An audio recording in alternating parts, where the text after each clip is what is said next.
Unless you were living under a rock for the early part of 2022, you're probably aware of the story of the Tinder Swindler. A handsome, jet-setting supposed son of a global diamond mogul who defrauded millions from a number of women across the globe via an elaborate Ponzi scheme involving sex, deceit, and a life of unimaginable luxury. The Netflix show, released in February 2022, only took a month to become Netflix's most watched documentary, being watched for a total of 166 million hours in its first 28 days. But the end of the documentary did not mean the end of the story altogether, and unbelievably, it didn't mean the end of the Tinder Swindler's success. So, what happened when the cameras finished rolling? And what are his victims and the swindler himself up to now? Just because he's out of the news, does that mean he's out of money? It's time to find out as we uncover the new problem with the Tinder Swindler. With the release of the Tinder Swindler onto Netflix in February 2022, it was all everybody seemed to be talking about for at least the month that followed. The man who's come to be known as the Tinder Swindler. It's the family the man known as the Tinder Swindler seemed to belong to. That got me through isolation, the Tinder Swindler, which is currently top of the Netflix charts. The Tinder Swindler. In case Stranger Things and The Crown have replaced your memories of the Tinder Swindler since then, here's a quick refresher on the story. It was a documentary about the shocking exploits of Simon Leviev, aka Shimon Hayat, who posed on Tinder as the billionaire son of the diamond magnate Lev Leviev in order to attract women. His Tinder profile, along with his Instagram, showed him flying in private jets, driving supercars, and staying in luxury hotels, meaning there was not much suspicion arising from his claim of being the heir to a diamond fortune.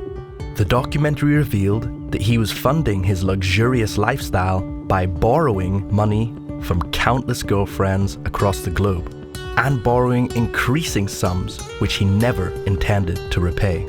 All told, Simon reportedly made around $10 million through his Tinder Ponzi scheme, and the series ended with a rather unsatisfactory conclusion when he was finally caught in 2019 for using a fake passport. However, he was released 5 months later. After the Netflix documentary received attention, it was revealed that Simon had been banned from the dating platform. As you will see, that hasn't stopped the Tinder Swindler cash cow from producing enough milk to keep him living a life that most of us could only dream of. But before we go into the whereabouts of the swindler, let's see what happened to his victims after the success of the documentary. Though Leviev's scam reached several women across the globe, the documentary focused on 3 of his victims in particular: Pernilla, Cecile, and Aileen. Pernilla gave him a total of $40,000, which she was saving to move out of her mother's house.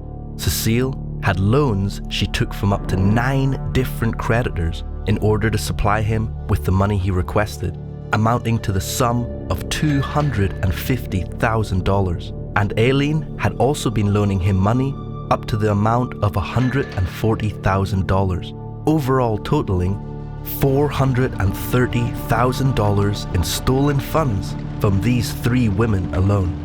So, in the wake of such a devastating financial loss, and not to mention the emotional turmoil of finding out that a supposed loved one was lying to you all through your relationship, what would be your next move? Following the series release, Pernilla, Cecile, and Aileen decided to start a GoFundMe with a goal of $800,000. This would be divided amongst them to make up for what each of them lost to the fraudster. Cecile's amount was set at $379,000, which includes the amount she lost, plus interest rate, as well as legal fees from the loans she took out. Pernilla's amount was $135,000, which includes her personal loss, credit card bills, and the payment for a lawyer.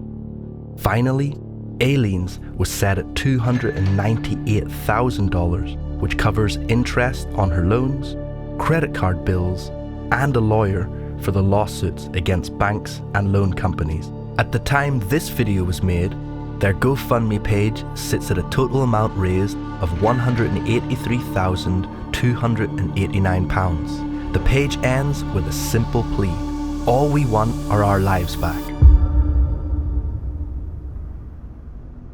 So, what about the Tinder swindler himself? After his release from prison, did he get his life back? Well, yeah, pretty much. You may ask, why isn't Leviev in prison for his alleged crimes shown in the documentaries? The simple answer is that the crimes are too vast and too complicated to legally pin down for prosecution. I don't think anybody suggests that what he did was in a moral grey area, or even necessarily in a legally grey area.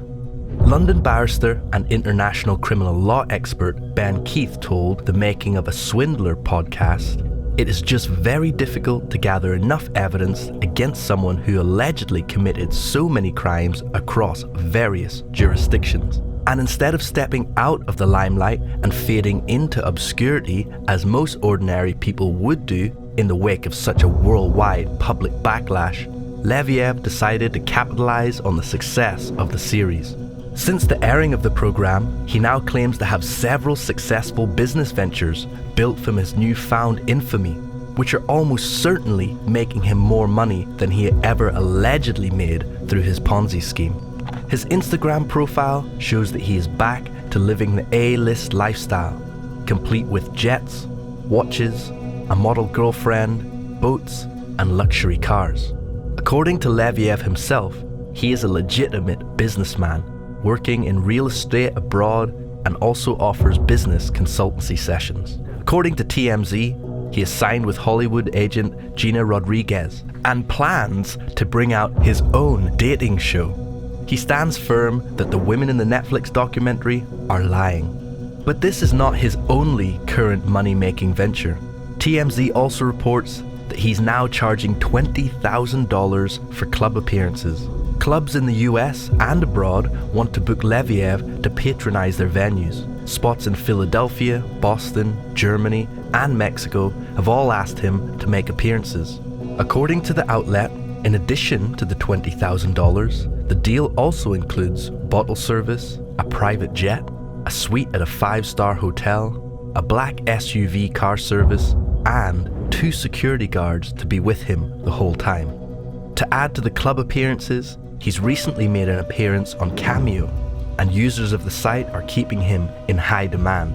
He's been so popular that he reportedly made a staggering $30,000 in his first 3 days on the platform, charging $200 for a personal video and $2,000 per video for businesses. There has been significant backlash for Cameo for allowing someone like this to make money on their app, with tweets to them saying the Tinder swindler conned multiple women out of millions of dollars, that they are on the hook for paying back. But no, he isn't in jail, he's on Cameo. And hey, why is the Tinder swindler scammer allowed on your platform? Get this dude out of here. As long as the Tinder swindler has a loyal fan base out there, one thing's for sure: he will find a way to exploit them for the money he needs to keep up his life of luxury. For more incredible financial stories like this one, where Mike Tyson lost almost $1 billion, like, subscribe, and hit the bell. Thanks for watching.